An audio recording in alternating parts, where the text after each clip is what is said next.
सगळेच खूप आनंदात होते. प्रत्येकाच्या चेहऱ्यावर उत्साह आणि समाधान झळकत होतं. घरात एकीकडे कामांची लगबग सुरू होती, तर दुसरीकडे गप्पा आणि खेळकर चेष्टा मस्करीही रंगली होती. माझ्या दोन्ही बहिणी घरातल्या कामात मनापासून गुंतल्या होत्या. दुसऱ्या बाजूला माझी आई सतत कुणाला ना कुणाला एखाद्या कामासाठी हाक मारत होती. त्यामुळे तिचा आवाजही हळूहळू बसत चालला होता. मी तिला अनेकदा समजावून सांगितलं, आई, तू अजिबात काळजी करू नकोस. सगळी कामं वेळेवर पूर्ण होतील. पण आईनं जणू संपूर्ण घराची जबाबदारी स्वतःच्या खांद्यांवर घेतली होती. माझ्या लग्नात कुठलीच उणीव राहू नये याची तिला फारच काळजी वाटत होती. माझ्या बाबांची ही अवस्था काही वेगळी नव्हती. त्यांनी स्वतःसाठी नीटसं कपडे घालायचंही भान ठेवलं नव्हतं. आज त्यांच्या मुलाचं लग्न होतं याचीही त्यांना जणू आठवण नव्हती. त्यांचं सगळं लक्ष घरातल्या आणि बाहेरच्या तयारीवरच होतं. लग्नाच्या प्रत्येक व्यवस्थेत काहीच कमी पडू नये यासाठी ते मनापासून धडपडत होते.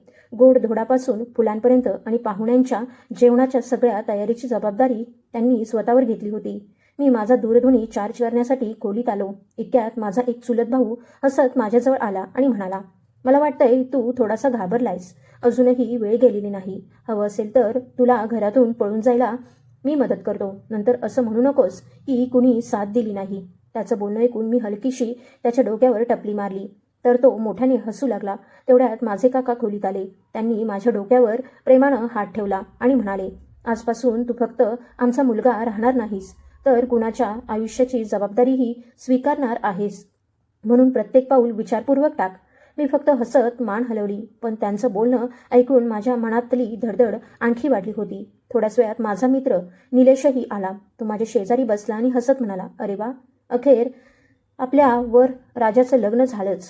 त्याचं बोलणं ऐकून मीही हसलो आणि म्हणालो, मला तर असं वाटतंय माझ्यापेक्षा तुला जास्त आनंद झालाय. तो लगेच म्हणाला, आनंद तर होणारच, पण एक गोष्ट कायम लक्षात ठेव. मी कुतूहलानं विचारलं, काय? तो माझ्या कानाजवळ येत हळू आवाजात म्हणाला, ऐक, लग्नानंतर बायकोकडे सुरुवातीपासून लक्ष ठेवायला हवं. आजचा काळ आधीसारखा राहिलेला नाही. माझा अर्थ तुला समजला असेलच. मी त्याचं बोलणं हसून टाळलं आणि म्हणालो, अरे, प्रत्येक मुलगी सारखी नसते. तो खांदे उडवत म्हणाला, मला जे सांगायचं होतं ते सांगितलं. आता पुढे तुझी इच्छा. तेवढ्यात बाहेरून बाबांचा आवाज आला, वरात निघायची वेळ झाली आहे. सगळ्यांनी लगेच तयार होऊन बाहेर या. त्यानंतर आमचं बोलणं तिथेच थांबलं. लग्नाचा सगळा सोहळा आनंद आणि उत्साहात पार पडला. प्रत्येकजण आम्हाला मनापासून शुभेच्छा देत होता. मी माझ्या नववधू राधिकाकडे गडद लाल रंगाच्या वेशभूषेत पाहिलं आणि क्षणभर तिच्याकडून नजरच हटेना. ती शांतपणे मान खाली घालून माझ्याकडे येत होती. कुणी तिची चेष्टा केली की ती फक्त मंद हसायची. पाठवणी झाल्यानंतर आम्ही घरी पोहोचेपर्यंत रात्र झाली होती. घरातल्या स्त्रिया राधिकाला खोलीत घेऊन गेल्या आणि मी काही वेळ माझ्या मित्रासोबत बाहेर बसलो. निलेश माझ्या शेजारी येऊन बसला आणि हळू आवाजात म्हणाला, विनय, एक गोष्ट विचारू का? मी म्हणालो, हो विचार. तो म्हणाला, मी तुझा जीवाभावाचा मित्र आहे, म्हणून तुला एक चांगला सल्ला द्यायचं आहे. मी तुझ्याकडे एक विनंती करतो. आज तू राधिकाला एक प्रश्न नक्की विचार. मी आश्चर्यानं त्याच्याकडे पाहिलं आणि विचारलं, कसला प्रश्न? निलेश हलकसा हसला आणि म्हणाला, फक्त एवढंच विचार की लग्नाआधी तिला कुणाबद्दल आपुलकी वाटत होती का? मी त्याच्याकडे विस्मयानं पाहत म्हणालो, अरे, हा कसला प्रश्न झाला? तो लगेच गंभीर झाला आणि म्हणाला, अरे, अनेकदा माणसाच्या मनातलं पहिल्याच रात्री सहज बाहेर पडतं. नंतर मात्र प्रत्येकजण अनेक गोष्टी मनात दडवायला शिकतो. त्याचं बोलणं मी हसण्यावारी नेलं, पण कळत नकळत त्याचे शब्द माझ्या मनाच्या कुठल्या तरी कोपऱ्यात जाऊन बसले. थोड्याच वेळात माझी बहिणी आली आणि हसत म्हणाली, आजच्या रात्री तरी आमच्या वराला शांत सोडा. आता त्याची पाठ सोडा आणि तुम्हीही जाऊन विसावा घ्या. नवी नवरी किती वेळापासून त्याची वाट पाहते आहे. तिचं बोलणं ऐकताच सगळे मित्र मोठ्याने हसू लागले. मीही लाजत उठलो आणि खोलीकडे निघालो. खोलीच्या दाराशी पोहोचेपर्यंत माझ्या छातीची धडधड खूपच वाढली होती. आत गेलो तर राधिका शांतपणे बसलेली दिसली. मीही तिच्याजवळ जाऊन अलगद बसलो आणि हलकसं खाकरलो. तिनं हळूच मानवर केली आणि मंद हसली. काही क्षण खोलीत पूर्ण शांतता पसरली. मग मीच बोलायला सुरुवात केली. मी म्हणालो, घरी कुणी तुला जास्त त्रास दिला नाही ना? म्हणजे खूप चेष्टा मस्करी केली नाही ना? एवढं बोलून मी तिच्याकडे पाहू लागलो. ती हलकसं हसली आणि म्हणाली, नाही, अजिबात नाही. सगळेच खूप प्रेमळ आहेत. त्यानंतर आमच्या गप्पा रंगू लागल्या. ती तिच्या घरच्यांविषयी, मैत्रिणींविषयी आणि अनेक छोट्या छोट्या आठवणी सांगत होती. मीही माझ्या घराबद्दल आणि मित्रांबद्दल तिला सांगत होतो. तिच्याशी बोलताना मला जाणवलं की ती अगदी मनमोकळी आणि प्रामाणिक स्वभावाची आहे. तिच्या वागण्यात कुठेही दिखावा जाणवत नव्हता. बोलता बोलता रात्र बरीच सरली, पण आमच्या गप्पा मात्र थांबायचं नाव घेत नव्हत्या. तेवढ्यात अचानक निलेशचे शब्द माझ्या मनात पुन्हा उमटले. मी एकदम शांत झालो आणि नकळत माझ्या तोंडून तोच प्रश्न बाहेर पडला. मी तिला म्हणालो, मी तुला एक प्रश्न विचारू का? ती माझ्याकडे पाहत शांतपणे म्हणाली, हो विचारा. मी थोडा धीर करून विचारलं, लग्नाआधी तुला कुणाबद्दल आपुलकी वाटत होती का? माझा प्रश्न ऐकता तिच्या चेहऱ्यावरचं हसू क्षणात नाहीसं झालं. ती पूर्ण शांत झाली आणि तिनं मान खाली घातली. तिच्या त्या शांततेचा अर्थ समजून घेण्याचा मी पहिल्यांदाच प्रयत्न करत होतो. मी तिच्या उत्तराची आतुरतेनं वाट पाहत बसलो होतो, पण ती काहीच बोलत नव्हती. ती अजूनही मान खाली घालून शांत बसली होती. तिच्या या शांततेचं कारण मला काहीच समजत नव्हतं. तेवढ्यात माझं लक्ष तिच्या हातांकडे गेलं. तिच्या बोटांची सतत हालचाल सुरू होती. ती स्पष्टपणे अस्वस्थ दिसत होती. मला वाटलं कदाचित मी असा प्रश्न विचारला होता ज्याची तिनं माझ्याकडून अजिबात अपेक्षा केली नव्हती. वातावरण हलकं करण्यासाठी मी हसत म्हणालो, ठीक आहे, तुला उत्तर द्यायचं नसेल तर काही हरकत नाही. मी सहज विचारलं. माझं बोलणं ऐकून तिनं हळूच मान वर केली. तिच्या डोळ्यात स्पष्ट भीती दिसत होती, पण त्याचबरोबर चेहऱ्यावर एक निखळ सत्यही उमटलं होतं. काही क्षणांनी ती अगदी मंद आवाजात म्हणाली, हो. तिचं ते एकच शब्द कानावर पडताच माझ्या छातीची धडधड क्षणभर थांबल्यासारखी वाटली. स्वतःला सावरत मी पुन्हा विचारलं, खरंच? कारण तिचं उत्तर होकारार्थी असेल अशी कल्पनाही मी केली नव्हती. तिनं पुन्हा एकदा माझ्याकडे पाहिलं आणि शांतपणे मान हलवली. त्यानंतर ती आणखी काही बोलण्यासाठी ओठ उघडत होती, पण कोण जाणे शेवटच्या क्षणी ती पुन्हा थांबली. मी तिच्या चेहऱ्याकडे बारकाईनं पाहिलं. ती खोटं बोलत आहे असं मला अजिबात वाटत नव्हतं, पण तिच्या त्या शांततेनं माझ्या मनात असंख्य प्रश्न निर्माण केले होते. मी त्यानंतर तिला आणखी काहीच विचारलं नाही आणि विषय बदलला. तीही पुन्हा इतर गोष्टी बोलू लागली, पण आता आमच्या गप्पांमध्ये आधीसारखा उत्साह उरला नव्हता आणि माझ्या मनालाही आधीसारखा निवांतपणा वाटत नव्हता. सकाळी घराबाहेरच्या गजबजाटानं मला जाग आली. घरात बरेच नातेवाईक असल्यामुळे पहाटेपासूनच लगबग सुरू झाली होती. माझ्या बहिणी नववधू राधिकाला स्वयंपाकघरात घेऊन गेल्या होत्या आणि आई तिला प्रत्येक गोष्ट प्रेमानं समजावून सांगत होती. मी आवरून बाहेर आलो तेव्हा घरात अजूनही हशा आणि खेळकर चेष्टा सुरू होती. सगळेजण खूप आनंदात होते, पण माझ्या मनात मात्र प्रचंड गोंधळ सुरू झाला होता. कारण राधिकानं उच्चारलेला तो एकच शब्द अजूनही माझ्या मनातून जात नव्हता. तो सतत माझ्या कानात घुमत होता. न्याहारी झाल्यानंतर मी खोलीत आलो. राधिका तिच्या पिशवीतून कपडे काढून एक एक करून कपाटात नीट ठेवत होती. मी काही क्षण शांतपणे तिच्याकडे पाहत राहिलो. माझ्या मनात पुन्हा एकदा तिला विचारावंसं वाटलं की ती नेमकं कुणाबद्दल बोलत होती, पण मी स्वतःला सावरलं. ती माझ्याकडे वळली आणि म्हणाली, तुम्हाला काही हवं आहे का? असेल तर मला सांगा. मी नकारार्थी मान हलवली आणि बाजूला जाऊन खुर्चीवर बसलो. कदाचित माझ्यातला बदल तिच्याही लक्षात आला असावा, कारण तिनं 2-3 वेळा माझ्याकडे बारकाईनं पाहिलं, पण मी प्रत्येक वेळी तिची नजर टाळली. दुपारपर्यंत आणखी अनेक नातेवाईक घरी आले. नववधूचं मुखदर्शन करण्याची प्रथा पार पडणार होती. जो कोणी राधिकाला पाहत होता तो तिच्या सौंदर्याचं आणि स्वभावाचं मनापासून कौतुक करत होता. माझी आई तर आनंदानं वारंवार म्हणत होती, देवाच्या कृपेनं मला सून नाही तर मुलगीच मिळाली. मी हे सगळं ऐकत होतो, पण माझ्या मनात मात्र तिचा तो एकच शब्द पुन्हा पुन्हा घुमत होता. मी स्वतःला अनेकदा समजावत होतो की तिनं माझ्याशी खरं बोललं यात तिची काहीच चूक नाही. उलट तिनं सत्य लपवलं नाही हीच चांगली गोष्ट आहे. प्रत्येकाच्या आयुष्यात कधीतरी कुणाबद्दल तरी आपुलकी निर्माण होतच असते, पण पुढच्या क्षणी मनात दुसराच विचार डोकावला. जर तसं होतं तर तिनं मला आधी का सांगितलं नाही आणि तो माणूस नेमका कोण असावा? संध्याकाळी निलेश पुन्हा घरी आला. त्यावेळी आम्ही दोघं गच्चीवर बसून चहा घेत होतो. अचानक त्यानं पुन्हा तोच विषय काढला आणि हसत म्हणाला, काय मग पहिली रात्र कशी गेली? गप्पा रंगल्या का? तो पुढे काय विचारणार आहे हे मला लगेच समजलं, म्हणून मी विषय बदलायचा प्रयत्न केला, पण बहुतेक माझ्या चेहऱ्यावरचा अस्वस्थपणा त्याच्या नजरेतून सुटला नाही. तो लगेच म्हणाला, मला वाटतंय तू काहीतरी मनात दडवून ठेवतोयस. मी काही क्षण शांत राहिलो. मग नकळत त्या रात्रीचा सगळा प्रसंग त्याला सांगून टाकला. मी म्हणालो, तू सांगितल्याप्रमाणे मी तिला विचारलं होतं की लग्नाआधी तिला कुणाबद्दल आपुलकी वाटत होती का? त्यावर तिनं होकारार्थी मान हलवली. माझं बोलणं ऐकताच निलेशच्या चेहऱ्यावरील भाव क्षणात बदलले. तो गंभीरपणे माझ्याकडे पाहत म्हणाला, मग पुढे तू तिला काय विचारलं? मी शांतपणे उत्तर दिलं, काहीच नाही. ती आणखी काही बोलणार होती, पण मीच विषय बदलला. माझं उत्तर ऐकताच तो त्रासलेल्या स्वरात म्हणाला, अरे तू हे काय करून बसलास? किती मोठी चूक केलीस. एखादी गोष्ट अर्धवट ऐकून कधीच गप्प बसायचं नसतं. मी निलेशला समजावण्याचा प्रयत्न केला की तू या गोष्टीचा जरा जास्तच विचार करतो आहेस, पण तो मात्र सतत एकच गोष्ट पुन्हा पुन्हा सांगत राहिला. तो म्हणाला, ती खरंच चांगल्या स्वभावाची असती तर तिनं तुला आधीच सगळं स्पष्ट सांगितलं असतं. ती नेमकी कुणाबद्दल बोलते आहे हे लपवण्याचं काहीच कारण नव्हतं. असं शांत राहण्यामागे नक्कीच काहीतरी कारण आहे. मी त्याच्या बोलण्याला काहीच उत्तर दिलं नाही, पण त्याचा प्रत्येक शब्द माझ्या मनात खोलवर घर करत होता. रात्री मी खोलीत आलो तेव्हा राधिका तिच्या काही साड्या इस्त्री करत होती. मला पाहताच ती म्हणाली, आईनं सांगितलं आहे की उद्या आपण सगळे आजीकडे जाणार आहोत. तुम्हीही सकाळी लवकर तयार व्हा. मी फक्त मान हलवली आणि जाऊन अंथरुणावर पडून राहिलो.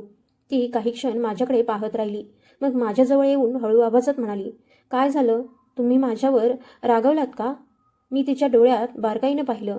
तिथं मला निरागसपणाही दिसत नव्हता आणि घाबरलेपणाही जाणवत नव्हता, पण उद्धटपणा किंवा अपराधीपणाही नव्हता.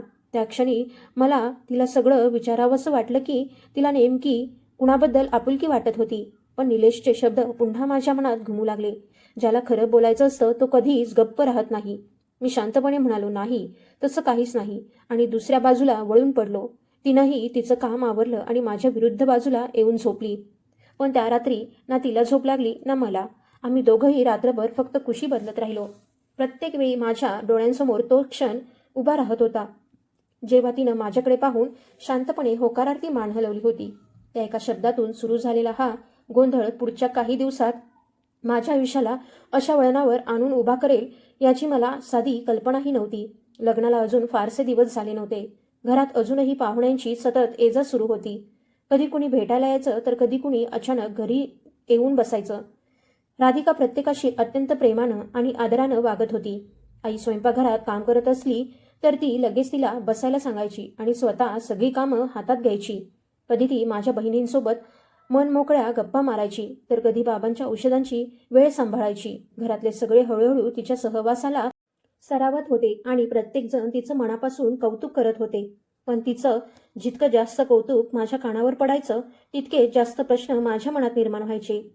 मला स्वतःलाच आश्चर्य वाटत होतं की मी त्या एका गोष्टीचा विचार मनातून का काढू शकत नाही. एके दिवशी सगळेजण एकत्र बसून दुपारचं जेवण करत होते. मीही शांतपणे त्यांच्यासोबत बसलो होतो. राधिका प्रत्येकाला प्रेमानं वाढत होती. ती माझ्याजवळ आली आणि हसत म्हणाली, तुमच्यासाठी आज मी वेगळी भाजी केली आहे.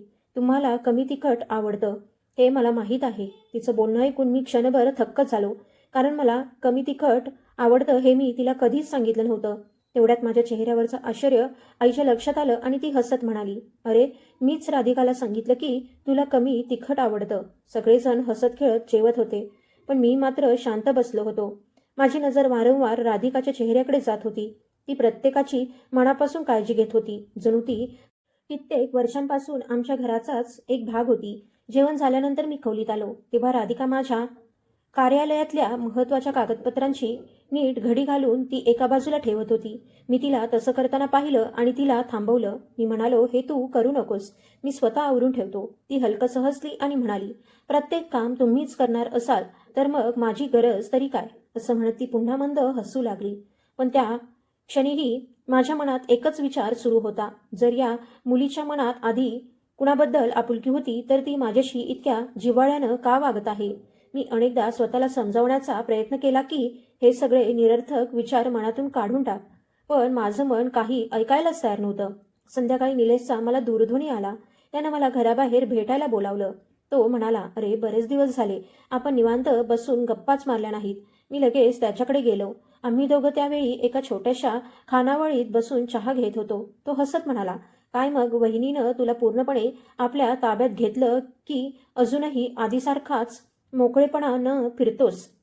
मी हसत म्हणालो, नाही रे, ती खूप चांगली आहे. घरातले सगळे तिच्यावर खूप प्रेम करतात. ती प्रत्येकाची मनापासून काळजी घेते. माझं बोलणं तोडत निलेश म्हणाला, मी ते विचारलं नाही. पहिल्या रात्रीचा तो प्रश्न अजून तसाच आहे की त्याचं उत्तरही मिळालं? मी काहीच बोललो नाही. मग शांतपणे म्हणालो, आता मला त्या विषयावर आणखी बोलायचं नाही. तो लगेच म्हणाला, तूही ना फार वेगळाच आहेस. एक मुलगी पहिल्याच रात्री स्वतः मान्य करते की तिला कुणाबद्दल आपुलकी होती आणि त्यानंतर ती त्याचा पुन्हा उल्लेखही करत नाही. मी म्हणालो, कदाचित तिलाही योग्य वेळ मिळत नसेल किंवा मीच या विषयावर काही बोलत नाही म्हणून तीही शांत असेल. निलेशनं माझ्या खांद्यावर हात ठेवला आणि म्हणाला, विनय, तू खूपच निरागस आहेस. तुला खरंच वाटतं का की तिला वेळ मिळत नाही म्हणून ती काही बोलत नाही? अशा गोष्टी मुद्दाम लपवल्या जातात. त्याचं बोलणं ऐकून मी पुन्हा शांत झालो. घरी परत येईपर्यंत त्याचा प्रत्येक शब्द माझ्या मनात घुमत होता. घरात पाऊल टाकताच मी पाहिलं, राधिका माझ्या बहिणींसोबत बैठक खोलीत बसून दूरचित्रवाणी पाहत होती. तिघीही मनापासून हसत होत्या. मला पाहताच राधिका लगेच उठली आणि म्हणाली, अरे, तुम्ही आलात? तुमच्यासाठी चहा करू का? मी शांतपणे म्हणालो, नको, मी स्वतः करून घेतो. माझं उत्तर ऐकताच ती काही क्षण गप्प राहिली. मग हळू आवाजात म्हणाली, काय झालं आहे? माझ्याकडून काही चूक झाली आहे का? तुम्ही इतके बदलल्यासारखे का वाटता? मी तिच्या डोळ्यात एकटक पाहत राहिलो. पहिल्यांदाच ती इतक्या व्याकुळ मनानं मला प्रश्न विचारत होती. तिच्या चेहऱ्यावरची काळजी अगदी स्पष्ट दिसत होती. त्या क्षणी मला तिला सगळं स्पष्ट विचारावंसं वाटलं. पण कोण जाणे, माझी साथ देत नव्हती. मी फक्त एवढंच म्हणालो, तू उगाचच जास्त विचार करते आहेस. असं बोलून मी वळलो आणि सरळ माझ्या खोलीत आलो. रात्री अंथरुणावर पडल्यावर मला काही केल्या झोप येत नव्हती. बहुतेक राधिकाही जागीच होती. बराच वेळ गेल्यानंतर तिनं हळू आवाजात मला हाक मारली. मी तिच्याकडे पाहिलं तर ती माझ्याकडेच तोंड करून पडली होती. ती शांत स्वरात म्हणाली, मी तुम्हाला एक प्रश्न विचारू का? मी मान हलवून होकार दिला. ती म्हणाली, पहा, माझ्याकडून काही चूक झाली असेल आणि त्याची मला जाणीवही नसेल तर तुम्ही मला स्पष्ट सांगितल्याशिवाय मला ती कशी कळणार? अशा प्रकारे शांत राहून काहीच सुटणार नाही. तिचा तो प्रश्न माझ्या मनाला खोलवर भिडला. मी काही क्षण तिच्याकडे पाहत राहिलो. मग नजर दुसरीकडे वळवली आणि म्हणालो, रात्र खूप झाली आहे, आता झोप. तुला उद्या सकाळी लवकर उठून घरातली सगळी कामंही करायची आहेत, म्हणून निवांत झोप. पण माझ्या त्या उत्तरानं तिच्या मनाचं समाधान झालं नव्हतं. त्यानंतर मात्र तिनं मला आणखी काहीच विचारलं नाही. दुसऱ्या दिवशी सकाळी मी कार्यालयात जाण्यासाठी तयार होत होतो तेव्हा तिनं माझ्या हातात डब्याची पिशवी दिली आणि हसत म्हणाली, स्वतःची काळजी घ्या आणि वेळेवर जेवणही करा. मी तिच्या हातातून डबा घेतला. तेवढ्यात माझी नजर टेबलावर ठेवलेल्या तिच्या भ्रमणध्वनीवर गेली. अचानक त्याचा पडदा उजळला आणि एक संदेश आला. क्षणाचाही विलंब न करता राधिका पुढे झाली. तिनं भ्रमणध्वनी उचलला आणि शांतपणे पदराआड ठेवला. हा सगळा प्रसंग काही क्षणांचाच होता, पण माझ्या मनात पुन्हा एक नवीन अस्वस्थता निर्माण झाली. मी तिला काहीच विचारलं नाही आणि घराबाहेर पडलो. मात्र संपूर्ण वाटेत तोच प्रसंग माझ्या डोळ्यांसमोर पुन्हा पुन्हा उभा राहत होता. तो संदेश नेमका कुणाचा होता आणि तिनं एवढ्या घाईघाईनं भ्रमणध्वनी पदराआड का लपवला? ती माझ्यापासून काही लपवत तर नाही ना? कार्यालयात पोहोचल्यानंतरही माझं मन कामात लागत नव्हतं.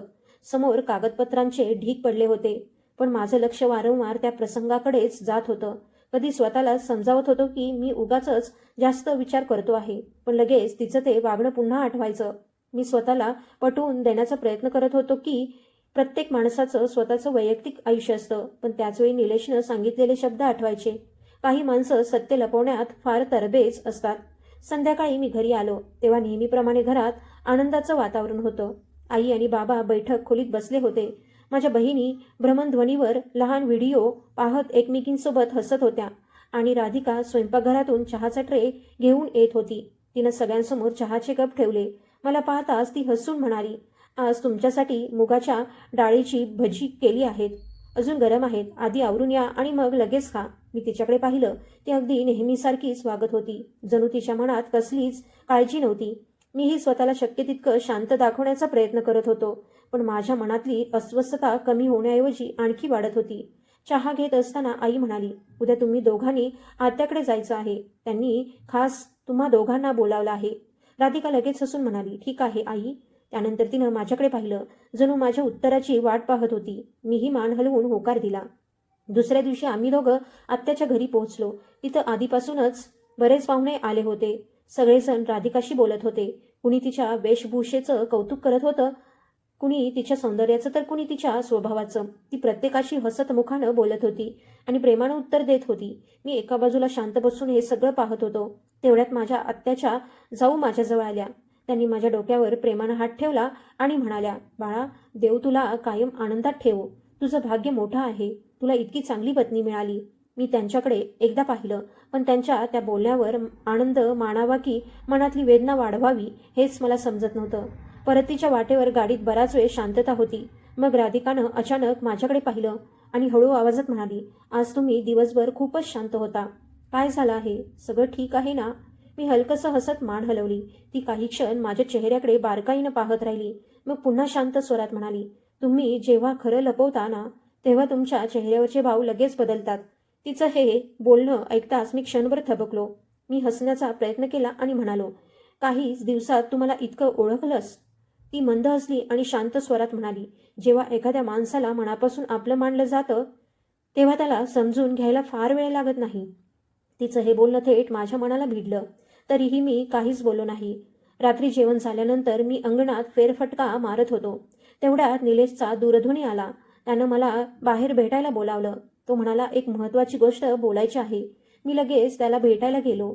मला पाहताच तो म्हणाला, काही समजलं का? मी शांतपणे म्हणालो, नाही. त्याने लगेच विचारलं, तू तिचा भ्रमणध्वनी कधी पाहिलास का? मी म्हणालो, नाही. असं करणं मला योग्य वाटत नाही. तो हसत म्हणाला, अरे तू अजूनही स्वप्नांच्या जगात जगतो आहेस. प्रत्यक्ष आयुष्यात अशा गोष्टींकडे दुर्लक्ष करून चालत नाही. मी थोडासा नाराज होत म्हणालो, निलेश, मी कुणावरही पाळत ठेवू शकत नाही. तो गंभीरपणे म्हणाला, मी तुला पाळत ठेवायला सांगत नाही. मला फक्त एवढंच वाटतं की तू तुझा संसार वाचव. जर सगळंच खरंच नीट असेल तर तिचा भ्रमणध्वनी पाहण्यात कसली भीती आहे? त्याच्या या प्रश्नाचं माझ्याकडे उत्तर नव्हतं. पण त्या क्षणापासून माझ्या मनात एक विचार सतत घोळू लागला. जर मी एकदा राधिकाचा भ्रमणध्वनी पाहिला तर कदाचित माझ्या मनातले सगळे प्रश्न कायमचे मिटतील. घरी परत आलो तेव्हा राधिका माझीच वाट पाहत बसली होती. मला पाहताच ती म्हणाली, तुमच्यासाठी गरम दूध आणलं आहे, ते प्या आणि मग निवांत झोपा. थोड्याच वेळात ती माझ्यासमोर दुधाचा पेला घेऊन आली. मी शांतपणे दूध संपवलं. ती माझ्यासमोरच बसून राहिली. मग हळू आवाजात म्हणाली, मी तुम्हाला एक गोष्ट सांगू का? मी तिच्याकडे पाहिलं. ती हलकसं हसली आणि म्हणाली, तुमच्या मनात नेमकं काय सुरू आहे हे मला माहीत नाही. पण एक गोष्ट मात्र मला स्पष्ट जाणवते आहे, तुम्ही आधीसारखे राहिलेले नाही. मी पुन्हा एकदा सांगते, माझ्याकडून काही चूक झाली असेल तर मला स्पष्ट सांगा. असं शांत राहून मला शिक्षा देऊ नका. निदान मला एवढं तरी कळू द्या की मी कोणत्या चुकीची शिक्षा भोगते आहे. तिच्या त्या असह्य स्वरानं क्षणभर माझे डोळे पाणावले. पण मी माझ्या भावना लपवण्याचा प्रयत्न केला. त्या क्षणी मला तिला सगळं स्पष्ट सांगावंसं वाटत होतं. पण निलेशचे शब्द पुन्हा मनात घुमू लागले. मी स्वतःला सावरत शांतपणे म्हणालो, योग्य वेळ आली की आपण या विषयावर बोलू. माझं उत्तर ऐकताच तिच्या चेहऱ्यावरचं हसू नाहीसं झालं. ती फक्त एवढंच म्हणाली, ठीक आहे, आणि शांतपणे खोलीत निघून गेली. त्या रात्री साधारण 1च्या सुमारास मला जाग आली. मला पाणी प्यायचं होतं म्हणून मी उठलो. तेव्हा लक्षात आलं की राधिका खोलीत नव्हती. मी अलगद बाहेर आलो. अंगणाच्या एका कोपऱ्यात ती बसली होती. तिनं भ्रमणध्वनी कानाला लावला होता आणि अगदी मंद आवाजात कुणाशी तरी बोलत होती. मी तिच्यापासून बराच दूर होतो, त्यामुळे तिचं बोलणं स्पष्ट ऐकू येत नव्हतं. पण मी कान देऊन ऐकण्याचा प्रयत्न केला तेव्हा मला जाणवलं की ती रडत होती. त्याचवेळी ती हळू आवाजात म्हणाली, मी वचन देते, त्यांना मी कधीच खरं सांगणार नाही. तिचे ते शब्द ऐकताच माझ्या पायाखालची जमीन सरकल्यासारखं वाटलं. त्या एका वाक्यानं माझ्या मनात आधीपासून असलेला संशय आणखी भडकला. त्या रात्री मला खूप वेळ झोपच लागली नाही. राधिका माझ्या शेजारी येऊन झोपली होती, पण तीही सतत कुशी बदलत होती. आम्ही दोघांपैकी कुणीच एकमेकांशी काही बोललो नाही. माझे डोळे मिटलेले होते, पण तिचे ते शब्द माझ्या मनात पुन्हा पुन्हा घुमत होते. माझ्या मनात एकच प्रश्न सतत उठत होता, एवढ्या रात्री ती नेमकी कुणाशी बोलत होती? ती नेमकं काय सांगू पाहत होती? ती कोणतं वचन देत होती? आणि असं कोणतं सत्य होतं जे ती माझ्यापासून लपवू पाहत होती? त्या क्षणी मला उठून तिच्यासमोर उभं राहावंसं वाटलं. तिला सगळं सरळ विचारावंसं वाटलं की ती हे सगळं का करते आहे आणि माझ्यापासून काय लपवत आहे. पण कोण जाणे, मी स्वतःलाच थांबवलं. कदाचित तिच्याच तोंडून सगळं सत्य ऐकायची माझी इच्छा होती. दुसऱ्या दिवशी नेहमीप्रमाणे ती पहाटे सुटली. मला जाग आली तेव्हा ती आईसोबत स्वयंपाकघरात न्याहारीची तयारी करत होती. आई राधिकासोबत खूप आनंदात दिसत होती. मी शांतपणे त्या दोघींना काम करताना पाहत उभा होतो. तेवढ्यात राधिकाची नजर माझ्यावर पडली. ती लगेच हसत म्हणाली, अरे तुम्ही उठलात? अजून 2 क्षण, लगेच न्याहारी वाढते. तिच्या बोलण्यात नेहमीसारखा जिव्हाळा होता, पण माझ्या मनात मात्र आधीसारखा विश्वास उरला नव्हता. न्याहारी करताना बाबा त्यांच्या जुन्या आठवणी सांगून सगळ्यांना हसवत होते. माझ्या बहिणीही त्या गप्पांमध्ये रमल्या होत्या, पण मी मात्र शांत बसलो होतो. तेवढ्यात आई म्हणाली, काय रे, आज एवढा गप्प का? मी चेहऱ्यावर कृत्रिम हसू आणलं आणि कार्यालयातल्या कामाचं कारण सांगितलं. कार्यालयात निघताना राधिकानं माझ्या हातात डब्याची पिशवी दिली. मी गाडी सुरू करणार इतक्यात ती खिडकीजवळ आली आणि हळू आवाजात म्हणाली, आज तुम्ही थोडं लवकर आलात तर मला खूप आनंद होईल. मी थोड्या कठोर स्वरात विचारलं, का? काही खास कारण आहे का? ती हलकं हसली आणि म्हणाली, नाही, फक्त आज आपण सगळ्यांनी बाहेर जाऊन एकत्र जेवावं अशी माझी इच्छा आहे. मी फक्त ठीक आहे एवढंच म्हणालो आणि गाडी पुढे नेली. दुपारच्या जेवणाच्या वेळी निलेश माझ्याकडे आला. तोही त्याच कार्यालयात काम करत असल्यामुळे थेट माझ्यासमोर येऊन बसला. माझ्या चेहऱ्याकडे पाहत तो म्हणाला, तुला पाहून वाटतंय काल रात्री तुला नीट झोप लागली नाही. त्याचं बोलणं ऐकताच मी त्याला रात्री घडलेला सगळा प्रसंग सांगितला. मी राधिकाला कुणाशी तरी बोलताना पाहिलं होतं आणि ती म्हणत होती मी त्यांना कधीच खरं सांगणार नाही. माझं बोलणं ऐकताच निलेश गंभीर झाला आणि म्हणाला, आता तरी तुला संशय येत नसेल तर तुझ्या इतका भोळा माणूस दुसरा नसेल. मी त्याला थांबवत म्हणालो, असंही असू शकतं की ती तिच्या एखाद्या मैत्रिणीशी बोलत असेल किंवा घरातल्या एखाद्या गोष्टीबद्दल बोलत असेल. माझं बोलणं ऐकून निलेश मोठ्याने हसू लागला. तो म्हणाला, फसवणूक होणारा प्रत्येक माणूस सुरुवातीला असंच स्वतःला समजावत असतो. मग त्यानं माझ्या हातावर हात ठेवला आणि शांत स्वरात म्हणाला, विनय माझं ऐक. आज रात्री एकदाच वहिनींचा भ्रमणध्वनी पहा. त्यात निरपराध असतील तर तुझा संशय कायमचा दूर होईल. पण जर काही लपवत असतील तर सगळं सत्य तुझ्यासमोर येईल. त्याच्या त्या बोलण्यावर मी काहीच उत्तर दिलं नाही. संध्याकाळी घरी आलो तेव्हा सगळ्यांच्या चेहऱ्यावर आनंद होता, कारण त्या दिवशी आम्ही सगळे बाहेर जेवायला जाणार होतो. माझ्या दोन्ही बहिणी राधिका भोवतीच घुटमळत होत्या. राधिका त्यांचे केस सुंदर रचत होती आणि त्या दोघी आनंदानं उड्या मारत होत्या. मी एका बाजूला उभा राहून हे सगळं पाहत होतो, पण माझ्याकडे तिची नजर पडताच तिच्या चेहऱ्यावरचं हसू क्षणात विरलं. ती माझ्याजवळ आली आणि काळजीनं म्हणाली, तुम्ही काही खाल्लं आहे का? मी तुमच्यासाठी चहा करू का? मी शांतपणे तिच्याकडे पाहत विचारलं, तुला प्रत्येकाची एवढी काळजी का वाटते? ती मंद हसली आणि अगदी सहज म्हणाली, कारण हे सगळे माझेच आहेत. तिचं ते उत्तर ऐकता क्षणभर माझ्या मनात तिच्याविषयी पुन्हा माया दाटून आली. पण लगेच त्या रात्रीचा सगळा प्रसंग माझ्या डोळ्यांसमोर पुन्हा उभा राहिला. आम्ही जेवून घरी परत येईपर्यंत रात्र खूपच झाली होती. सगळेच दिवसभराच्या धावपळीमुळे थकले होते, त्यामुळे प्रत्येकजण लवकर झोपायला गेला. राधिकाही त्या दिवशी नेहमीपेक्षा लवकर झोपली, पण माझ्या डोळ्यांना मात्र झोप लागत नव्हती. माझ्या मनात एकामागून एक प्रश्नांचा बडीमार सुरू होता. एका बाजूला राधिकाचा निरागस चेहरा डोळ्यांसमोर उभा राहत होता, तर दुसऱ्या बाजूला संशयाचे विचार मला सतावत होते. शेवटी मी हळूच उठलो आणि टेबलावर ठेवलेला तिचा भ्रमणध्वनी हातात घेतला. त्या क्षणी माझ्या छातीची धडधड इतकी वाढली होती की जणू मला स्वतःच्या हृदयाचे ठोके स्पष्ट ऐकू येत होते. मी अलगद पडदा सुरू केला आणि लक्ष देऊन पाहिलं तर त्याला गुप्त संकेत लावलेला होता. मी अंदाजानं 2-3 वेळा प्रयत्न केला, पण तो उघडलाच नाही. शेवटी मी शांतपणे तो जिथं होता तिथंच परत ठेवला. दुसऱ्या दिवशी नेहमीप्रमाणे राधिका घरातल्या कामात गुंतली होती, पण माझं लक्ष मात्र सतत तिच्या भ्रमणध्वनीकडेच जात होतं. दुपारच्या सुमाराला ती आईसोबत बाजारात जाण्यासाठी तयार झाली. घाई गडबडीत ती भ्रमणध्वनी खोलीतच विसरली. माझं लक्ष आधीपासूनच त्याच्यावर होतं. मी क्षणाचाही विलंब न करता खोलीत गेलो आणि तो हातात घेतला. मी तो सुरू करण्याचा प्रयत्न करत असतानाच त्यावर ध्वनी संदेशाची सूचना दिसली. वर पाठवणाऱ्याचं नाव आई असं दिसत होतं, म्हणजे तिच्या आईनंच तिला तो संदेश पाठवला होता. मी काही क्षण त्या सूचनेकडे पाहत राहिलो. माझ्या छातीची धडधड पुन्हा वाढली. मनात विचार आला, भ्रमणध्वनी उघडणार नाही, पण वरूनच ध्वनी संदेश ऐकता येईल. मला तो ऐकावा का? कदाचित त्यातून सगळं सत्य समोर येईल. पण लगेच दुसरा विचार मनात आला, जर मी असं केलं तर तिच्या विश्वासाला तडा जाईल. मी अजूनही या विचारात अडकलो होतो, तेवढ्यात बाहेरून आईचा आवाज आला, तू बाहेर निघत असशील तर आम्हालाही वाटेत सोड. मी दचकून गेलो. घाईघाईनं भ्रमणध्वनी पुन्हा जागेवर ठेवला आणि काहीच घडलं नाही अशा आविर्भावात बाहेर आलो. आम्ही गाडीत बसणार इतक्यात राधिकाला अचानक आठवलं की तिचा भ्रमणध्वनी आतच राहिला आहे. ती म्हणाली, मी लगेच घेऊन येते.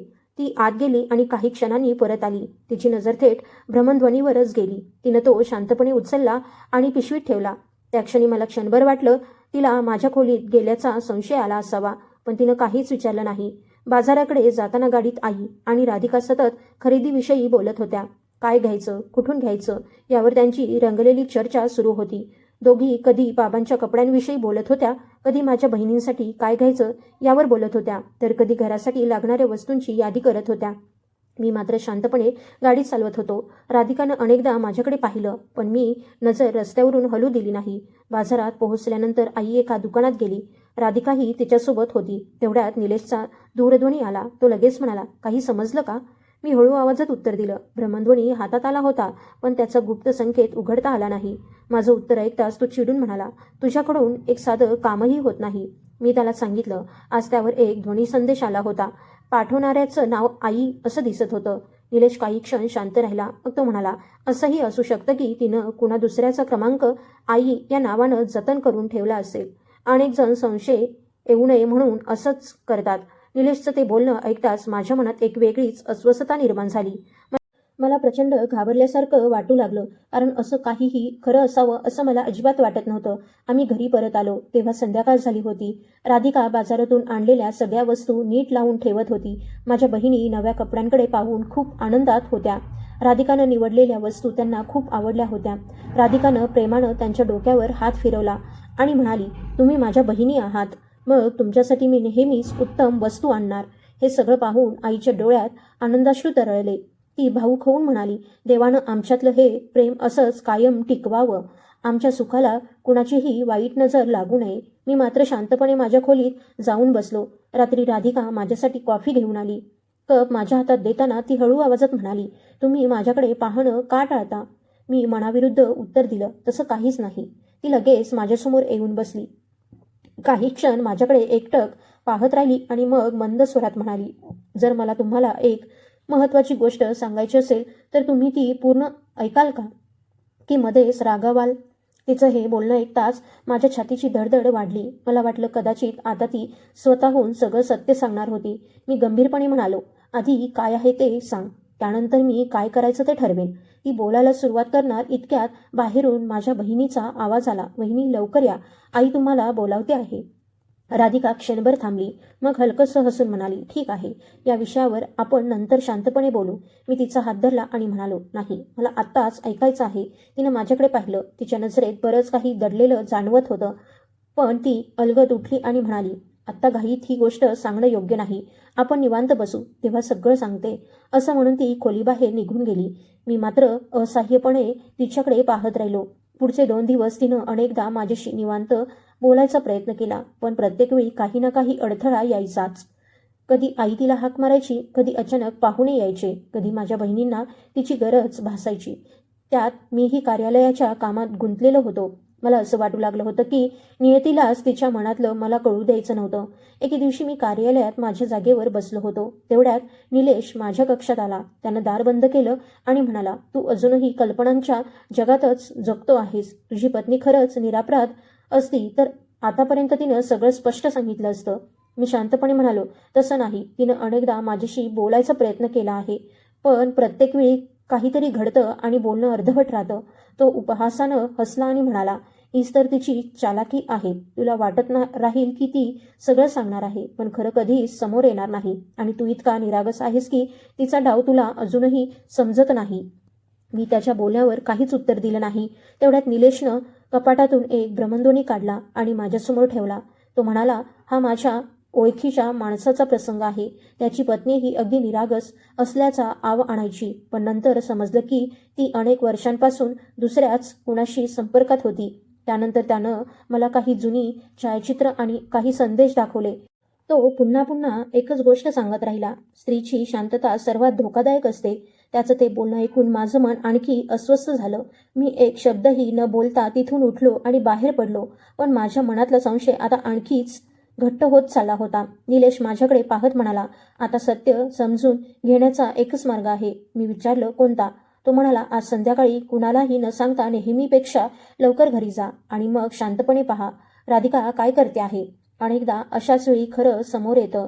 चुकीचं वागणारा माणूस त्याच्या वागण्यातूनच सापडतो. मी त्याच्याकडे पाहत म्हणालो, आणि तुझा अंदाज चुकीचा ठरला तर? तो क्षणाचाही विलंब न लावता म्हणाला, सगळ्यात आधी मीच राधिकाची माफी मागेन, पण जर माझं म्हणणं खरं ठरलं तर नंतर पश्चाताप करून काही उपयोग होणार नाही. त्या संध्याकाळी मी नेहमीपेक्षा 2 तास आधीच घरी पोहोचलो. घरात शिरताच लक्षात आलं की सगळीकडे शांतता होती. आई, बाबा एका नातेवाईकांकडे गेले होते आणि त्यावेळी माझ्या बहिणीही घरी नव्हत्या. बैठक खोलीकडून हलकासा आवाज येत होता. मी तिकडे गेलो तर राधिका हातात भ्रमणध्वनी घेऊन कुणाशी तरी अगदी मंद आवाजात बोलत होती. माझी चाहूल लागताच ती दचकली. तिनं क्षणात बोलणं थांबवलं आणि उभी राहिली. तिच्या चेहऱ्यावरचा घाबरलेपणा स्पष्ट दिसत होता. ती घाईघाईनं म्हणाली, अरे, तुम्ही आज इतक्या लवकर आलात? मी थेट विचारलं, तू कुणाशी बोलत होतीस? ती काही क्षण गप्प राहिली, मग हळू आवाजात म्हणाली, आईशी बोलत होते. मी ठामपणे म्हणालो, भ्रमणध्वनी मला दे. मला स्वतः पाहायचं आहे की खरंच तू तुझ्या आईशी बोलत होतीस की दुसऱ्या कोणाशी? तिनं कदाचित पहिल्यांदाच माझ्या आवाजातला कठोरपणा अनुभवला होता. तिचे डोळे पाणावले, तरीही तिनं भ्रमध्वनी हातातून सोडला नाही. ती हळू आवाजात म्हणाली, म्हणजे तुम्हाला माझ्यावर विश्वास नाही? मी कडवटपणे उत्तर दिलं, तू मला विश्वास ठेवण्यासारखी परिस्थितीच ठेवलेली नाहीस. ती काही बोलणार होती, पण मीच तिला थांबवलं. मी म्हणालो, जर तू खरंच प्रामाणिक असशील तर भ्रमध्वनी मला दे. पण तिनं तो दोन्ही हातांनी घट्ट धरून ठेवला आणि शांतपणे म्हणाली, आत्ता मी असं करू शकत नाही. तिचं ते उत्तर ऐकताच माझ्या मनात काहीतरी तुटल्यासारखं वाटलं. मला खात्री वाटू लागली की ती माझ्यापासून काहीतरी मोठं लपवते आहे. तेवढ्यात बाहेरून आई बाबा आल्याचा आवाज आला. राधिकानं घाईघाईनं डोळे पुसले आणि स्वयंपाकघराकडे निघून गेली. मी मात्र काहीही न बोलता माझ्या खोलीत आलो. रात्री बराच उशीर झाल्यावर सगळेजण झोपले तेव्हा राधिका हळूच माझ्याजवळ आली. तिचा आवाज थरथरत होता. ती म्हणाली, मला तुम्हाला एक गोष्ट सांगायची आहे. माझ्यावर विश्वास ठेवा. तुम्ही माझं पूर्ण बोलणं ऐकलं तर तुमच्या सगळ्या तक्रारी संपतील. मी रागानं म्हणालो, प्रत्येक वेळी तू हेच म्हणतेस, पण खरं मात्र कधीच सांगत नाहीस. ती शांतपणे म्हणाली, कारण अजून योग्य वेळ आलेली नाही. मी आवाज चढवत म्हणालो, नेमकी कोणती वेळ? मी या जगातून गेल्यावर सांगणार आहेस का? माझं बोलणं ऐकताच ती दचकली. तिनं डोळ्यात पाणी आणत हळू आवाजात म्हटलं, मी फक्त काही दिवस मागते आहे. मी तिच्या डोळ्यात पाहत कठोरपणे म्हणालो, या काही दिवसानंतरही तुझ्या बोलण्यामुळे माझ्या मनाला शांतता मिळाली नाही तर कदाचित आपल्या या नात्यात काहीच उरणार नाही. माझं हे बोलणं ऐकताच ती पूर्ण शांत झाली. तिच्या डोळ्यांतून अश्रू वाहत होते, पण तिनं स्वतःचं समर्थन करण्यासाठी एक शब्दही उच्चारला नाही. दुसऱ्या दिवशी सकाळी मी न्याहारी न करताच घराबाहेर पडलो. दुपारच्या सुमाराला निलेशचा मला दूरध्वनी आला. मी दूरध्वनी ठेवला, पण निलेशचं पुन्हा पुन्हा तेच बोलणं माझ्या मनात घोळत राहिलं. माझा राग आता वाढतच होता. संध्याकाळी मी घरी पोहोचलो तेव्हा शेजारच्या काकू आईशी गप्पा मारत बसल्या होत्या. माझ्याकडे पाहताच त्या म्हणाल्या, बाळा, तुझी बायको खूप चांगली आहे. कधीमधी तिला माहेरेही घेऊन जात जा. आज ती तिच्या आईशी बोलत होती तेव्हा बिचारीच्या डोळ्यात पाणी आलं. आई मुलीचं नातंच तसं असतं, एकमेकींची ओढ कायम असते. त्यांचं बोलणं ऐकताच मी क्षणभर जागच्या जागी थांबलो. माझ्या मनात लगेच एकच विचार आला, जर ती खरंच तिच्या आईशीच बोलत असेल तर मग माझ्यापासून ते का लपवत होती? आणि हाच विचार माझ्या मनातल्या संशयाला आणखी खतपाणी घालू लागला. पुढचे 2 दिवस घरातलं वातावरण फारच विचित्र झालं होतं. आधी ती प्रत्येक छोट्या मोठ्या गोष्टीत माझा सल्ला घ्यायची, पण आता ती फक्त जेवण वाढू का किंवा चहा करू का एवढंच विचारायची. मीही 2च शब्द बोलून गप्प बसायचो. घरच्यांनाही आता आमच्यात काहीतरी बिनसलं आहे याची जाणीव झाली होती. एका संध्याकाळी मी एकट्याच बसून तिच्या त्या पहिल्या रात्रीच्या बोलण्याचा विचार करत होतो. तिनं सांगितलं होतं की तिला कुणीतरी आवडत होतं. तेवढ्यात राधिका माझ्या मागून आली. तिनं अलगद माझ्या खांद्यावर हात ठेवला आणि शांत स्वरात म्हणाली, आज तुम्ही खूप गप्प आहात. काही बोलायचं आहे का? मी एकच झटक्यात तिचा हात बाजूला केला आणि तिच्या डोळ्यात पाहत म्हणालो, पहिल्या रात्री तू म्हणाली होतीस की तुला कुणीतरी आवडत होतं. आज मला सांग, ती गोष्ट अजूनही खरी आहे का? आणि जर ती खरी असेल तर मग तू माझ्या घरात माझ्यासोबत का राहते आहेस? माझं बोलणं ऐकून ती 2 पावलं मागे सरकली. तिच्या चेहऱ्यावर भीती नव्हती, पण प्रचंड असहाय्यता होती. ती हळू आवाजात म्हणाली, त्या दिवशीही मी खरंच बोलले होते आणि आजही माझं तेच म्हणणं आहे. मला तुम्हाला सगळं सांगायचं आहे, पण प्रत्येक वेळी तुम्ही मला पूर्ण बोलूच दिलं नाही. तुम्हीच मला थांबवलंत. मी संतापून ओरडलो, मी तुला थांबवलं नाही. उलट इतके दिवस सगळं सहन केलं आहे. तुला वाटतं मी काहीच पाहत नाही. मी माझ्या डोळ्यांनी पाहतो आहे की तू सतत कुणाच्या तरी विचारात हरवलेली असतेस. तुझं हे मौन मला आतून जाळत आहे. आज सगळा निकाल लागेल. तो माणूस कोण आहे आणि तू माझ्यापासून हे सगळं का लपवलंस हे मला आजच कळलं पाहिजे. ती माझ्यासमोर हात जोडून उभी राहिली. डोळ्यात अश्रू आणत म्हणाली, तुमचा गैरसमज झाला आहे. कृपया माझं पूर्ण ऐका. ज्याचा मी उल्लेख केला होता ती एवढेच बोलू शकली. तोपर्यंत माझा राग अनावर झाला होता. माझा संयम पूर्णपणे सुटला. संतापाच्या भरात मी तिच्यावर अत्यंत अपमानास्पद आरोप केले आणि तिला इतक्या जोरात ढकललं की तिचं डोकं मागे असलेल्या टेबलाच्या कोपऱ्यावर आदळलं. क्षणात ती खाली कोसळली. आमच्या आवाजानं घरातले सगळेजण धावत खोलीत आले. आई माझ्यावर ओरडू लागली. बाबांनी मला तसं पाहताच संतापून माझ्या गालावर जोरदार चापट मारली आणि रागानं म्हणाले, राधिकाला हात लावायची तुझी हिंमतच कशी झाली? माझ्या बहिणीस रडत होत्या. राधिका मात्र जमिनीवर निश्चल पडली होती. तिच्या डोक्यातून रक्त वाहत होतं. आम्ही क्षणाचाही विलंब न करता तिला रुग्णालयात घेऊन गेलो. डॉक्टरांनी तिला थेट अतिदक्षता विभागात नेलं. मी काचेच्या बाहेर उभा होतो. माझ्या कपड्यांवर तिच्या रक्ताचे डाग होते. काही वेळानंतर डॉक्टर बाहेर आले आणि गंभीर स्वरात म्हणाले, डोक्याला गंभीर दुखापत झाली आहे. आम्ही शक्य ते सर्व प्रयत्न करत आहोत. पुढचे काही तास अत्यंत महत्त्वाचे आहेत. मी अतिदक्षता विभागाबाहेरच्या थंड बाकावर अगदी निश्चल बसलो होतो. माझे हात प्रचंड थरथरत होते आणि छातीतली धडधड वाढली होती. आतून येणाऱ्या यंत्रांच्या सततच्या आवाजामुळे माझी अस्वस्थता आणखी वाढत होती. स्वतःचाच मला तीव्र तिरस्कार वाटत होता. माझ्या हातून हे काय भयंकर घडलं होतं. तेवढ्यात एक परिचारिका बाहेर आली. तिनं माझ्या हातात राधिकाचा भ्रमणध्वनी ठेवत शांतपणे सांगितलं. हा त्यांच्या जवळ होता. मी थरथरणाऱ्या हाताने तो भ्रमणध्वनी हातात घेतला. मी भ्रमणध्वनीचा पडदा सुरू केला. सूचनांमध्ये अजूनही सर्वात वर तोच ध्वनिसंदेश दिसत होता. त्यावर आई असं नाव झळकत होतं. मी क्षणभर नजर वर केली. समोर आई बाबा हताश होऊन रडत होते. माझ्या बहिणीही एकमेकींना सावरत होत्या. माझ्या डोक्यात काहीच शिरत नव्हतं. मी माझ्या एका बहिणीला जवळ बोलावलं आणि विचारलं, वहिनींच्या भ्रमणध्वनीचा गुप्त संकेत तुला माहीत आहे का? तिनं काहीही न बोलता क्षणात राधिकाचा भ्रमणध्वनी उघडून दिला आणि पुन्हा जाऊन शांतपणे बसली. मी तिथून उठलो. एका कोपऱ्यात जाऊन उभा राहिलो. एक दीर्घ श्वास घेतला आणि तो ध्वनी संदेश सुरू केला. पुढच्या क्षणी राधिकाच्या हुंदक्यांनी भरलेला, वेदनांनी थरथरणारा आवाज माझ्या कानावर पडला. ती रडत रडत म्हणत होती, आई आई, तो माणूस मला जगू देत नाही. तुम्हाला आठवतंय ना, विनयचा मित्र निलेश, ज्याच्याशी आधी माझं लग्न ठरणार होतं. त्या काळात मी आतून तुटत होते, कारण माझ्या मनात सुरुवातीपासून फक्त आणि फक्त विनय होता. माझ्या प्रत्येक श्वासात, प्रत्येक ठोक्यात फक्त त्याचंच नाव होतं. देवाचीच कृपा म्हणून आज माझं लग्न त्यांच्याशी झालं. त्या कार्यक्रमात मी त्यांना पहिल्यांदा पाहिलं आणि तेव्हाच त्यांना माझं सर्वस्व मानलं. पण निलेशला हे अजिबात सहन होत नाही. त्याच्या एकतर्फी प्रेमाच्या जळफळाटातून तो माझं आयुष्य उद्ध्वस्त करण्याचा प्रयत्न करतो आहे. तो सतत मला दूरध्वनी करून धमक्या देतो. म्हणतो जर मी विनयसोबतचं नातं तोडलं नाही तर तो माझा संसार उद्ध्वस्त करेल. तो स्पष्ट सांगतो की तो माझ्या नवऱ्याला खोटे पुरावे दाखवून आमच्यात द्वेष निर्माण करेल आणि मग आम्ही कधीच एकत्र राहू शकणार नाही. आई, मला खरं सांगायला भीती वाटते, कारण अजूनही कदाचित मी विनयचा पूर्ण विश्वास जिंकू शकले नाही आणि निलेश तर त्यांचा जुना मित्र आहे. मी काहीही सांगितलं तरी तो विनयचं मन माझ्या विरुद्ध वळवेल. पण खरं सांगायचं तर मला माझ्या नवऱ्यापासून काहीच लपवायचं नाही. मला त्यांना सगळं सांगून मन हलकं करायचं आहे.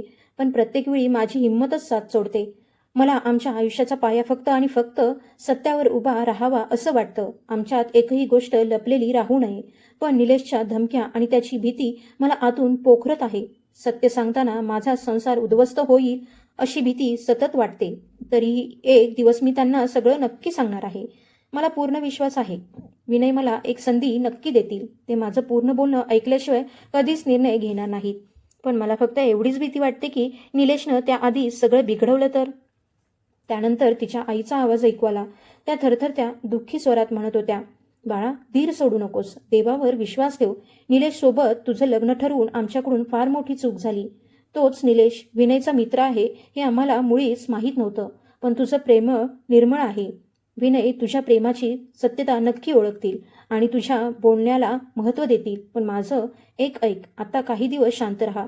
तुझं सत्य आत्ता सांगितलंस तर कदाचित परिस्थिती आणखी बिघडेल. कदाचित निलेश तुला फक्त घाबरवत असेल. प्रत्यक्षात तो काहीच करणार नसेल. त्याला फक्त तू तुझा संसार उद्ध्वस्त करावा असं वाटत असेल. म्हणूनच तो तुला अशा धमक्या देतो आहे. थोडा संयम ठेव. योग्य वेळ आली की सगळं आपोआप ठीक होईल. ध्वनी संदेश संपताच माझ्या हातातून भ्रमणध्वनी निसटला आणि खाली पडला. राधिकाचे ते शब्द पुन्हा पुन्हा माझ्या कानात घुमू लागले. विनय माझं पूर्ण बोलणं नक्की ऐकून घेतील. पण मीच तिला तेवढी एक संधी कधी दिली नव्हती. मी दोन्ही हातांनी माझं डोकं घट्ट धरून बसलो. अतिदक्षता विभागाच्या आत माझी राधिका निलेशच्या धमक्यांच्या भीतीत आणि तिच्या खऱ्या प्रेमाला गमावण्याच्या वेदनेत जीवन मरणाची झुंज देत होती. आणि बाहेर मी तिच्या निर्मळ प्रेमाच्या आणि तिच्या असहायतेच्या ओझ्याखाली पूर्णपणे कोसळलो होतो. इतके दिवस मला ज्या सत्याची कल्पनाही नव्हती ते आज माझ्यासमोर उघडं पडलं होतं. माझ्या मनात पश्चातापाचा प्रचंड ज्वालामुखी धगधगत होता. जर मी तिला थोडासा वेळ दिला असता, जर मी तिच्यावर माझा विश्वास आहे एवढंच तिला जाणवू दिलं असतं. पहिल्या रात्री तिनं फक्त होकारार्थी मान हलवली होती, पण मी तिला तिचं पूर्ण बोलणंच मांडू दिलं नव्हतं. प्रत्येक वेळी ती मला म्हणायची, मला थोडा वेळ द्या, योग्य वेळी मी तुम्हाला सगळं स्वतः सांगीन. पण मी तिच्या शब्दांवर विश्वास ठेवला नाही. मी माझ्या संशयाचंच ऐकलं. मी डोळे मिटले. निलेशबद्दल माझ्या मनात प्रचंड संताप उसळला होता. त्यानं माझ्या आयुष्यात विष कालवलं होतं. राधिकाचा प्रत्येक क्षण माझ्या डोळ्यांसमोर उभा राहू लागला. ती माझ्या दोन्ही बहिणींमध्ये किती आनंदानं मिसळून जगायची. आईसोबत हसत खेळत स्वयंपाकघरात काम करायची, बाबांची मनापासून सेवा करायची, माझ्या प्रत्येक छोट्या मोठ्या गरजेची काळजी घ्यायची. मी तिच्याशी अबोल राहूनही ती मला नेहमीच मान द्यायची. ती कधीच माझ्यापासून दूर गेली नव्हती. उलट मीच तिच्यापासून दूर जात होतो. तेवढ्यात डॉक्टर अतिदक्षता विभागातून बाहेर आले. ते म्हणाले, रुग्ण शुद्धीवर आली आहे, पण त्यांची प्रकृती अजूनही अत्यंत गंभीर आहे. तुमच्यापैकी फक्त एकालाच त्यांच्याशी बोलता येईल. मी क्षणाचाही विलंब न करता राधिकाकडे धावलो.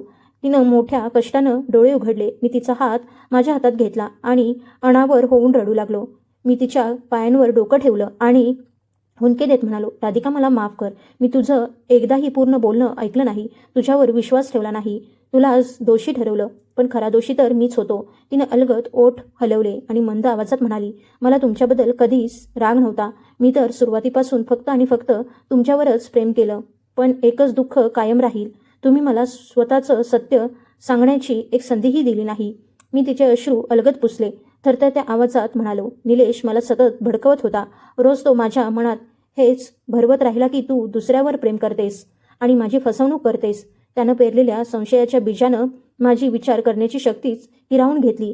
त्याच आंधळ्या रागानं माझ्याकडून इतकं मोठं पाप घडलं की आज तू माझ्यामुळे या रुग्णालयात आहेस. राधिका मंद हसण्याचा प्रयत्न करत म्हणाली, माझ्यासाठी एक वचन द्या.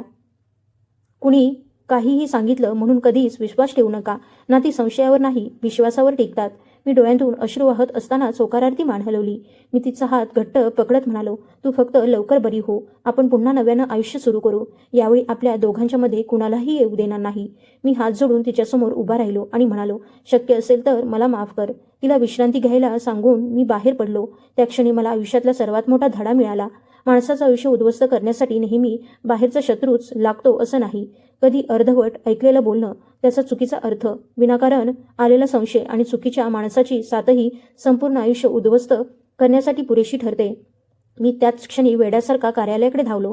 तिथंच तो विश्वासघातकी निलेश होता, ज्याने वारंवार मला राधिकाविरुद्ध भडकवलं होतं. मला पाहताच तो म्हणाला, अरे तू इथे कसा? पुढच्या क्षणी मी त्याची मान पकडली आणि जोरात भिंतीवर दाबून धरलं. माझे डोळे संतापानं लाल झाले होते. मी जोरात ओरडलो, तू माझं संपूर्ण आयुष्य उद्ध्वस्त करण्याचा प्रयत्न केलास. तू माझ्या मनात तिच्याविषयी विष भरलंस. खोटं बोलून आमच्या दोघांमध्ये अविश्वासाची भिंत उभी केलीस. तुझ्यामुळे आज ती कायमची माझ्यापासून दूर गेली असती. मी संतापाच्या भरात त्याच्या 2-4 मुस्कटात लावल्या आणि ठामपणे म्हणालो, आजपासून आपलं कोणतंच नातं उरलेलं नाही. यापुढे मला तुझं तोंडसुद्धा दाखवू नकोस. तुला स्वतःची लाज वाटली पाहिजे. मैत्रीसारख्या पवित्र नात्यावर तू डाग लावला आहेस. निलेश मान खाली घालून म्हणाला, मी राधिकावर एकतर्फी प्रेम करत होतो. ती मला मिळाली नाही तर तिलाही तिचं प्रेम मिळू नये एवढाच विचार माझ्या डोक्यात होता. म्हणूनच मी हे सगळं केलं. मी त्याच्याकडे रोखून पाहिलं आणि म्हणालो, प्रेम म्हणजे कुणाला जबरदस्तीने मिळवणं नसतं.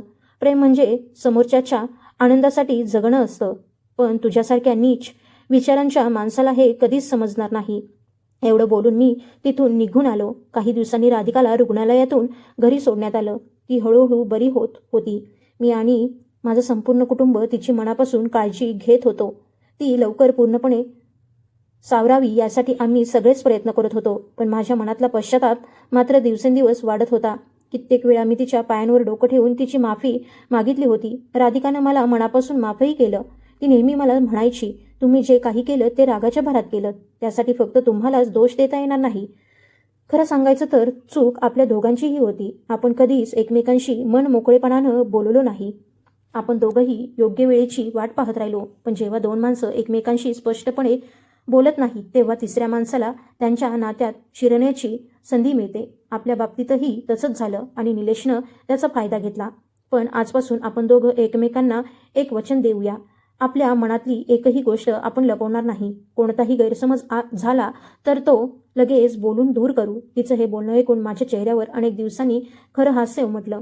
मी तिला घट्ट मिठीत घेतलं. त्या दिवसानंतर मी तिच्यावर आधीपेक्षाही जास्त प्रेम करू लागलो आणि तिची अधिक काळजी घेऊ लागलो.